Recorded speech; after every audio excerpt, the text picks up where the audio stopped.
জয় জগন্নাথ, জয় জগন্নাথ। তো hello everyone, তোমরা সবাই কেমন আছো? তো আমরা রেডি হয়ে চলে গিয়েছিলাম কাকিমাদের বাড়িতে কাকিমার মেয়েকে দিতে।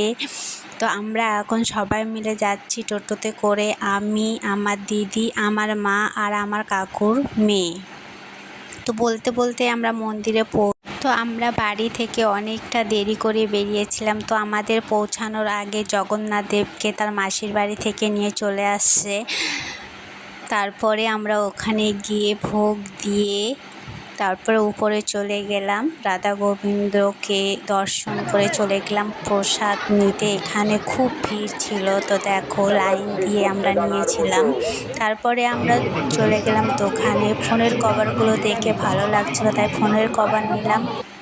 এই কিউট কিউট ফ্যানগুলো খুব সুন্দর লাগছিল। তারপরে আমরা একটা ফ্যানও নিয়ে নিলাম। তারপরে এই কানেরগুলো দেখো কত সুন্দর, তাই না? তাই 3 বোনে এক জোড়া করে আমরা নিয়ে নিলাম। তারপরে রওনা দিয়ে দিলাম। তো ধীরে ধীরে ভিড় হচ্ছে, তো সন্ধ্যা লাগতে লাগতে আরও ভিড় হবে, তার আগে আমরা বেরিয়ে পড়লাম। তারপরে আমরা এই কুলফি খেলাম, কুলফি খেয়ে ফুচকা খেলাম, খেয়ে এখানে মা জিলাপি নিচ্ছিলো। তারপরে এখানে কতগুলো জিনিস মা দেখছিলো, তো এখানেও টুকিটাকি জিনিস যা নেওয়ার ছিল মা নিয়ে নিয়েছে। তো আজকের মিনি ব্লগটা এখান থেকেই, টাটা।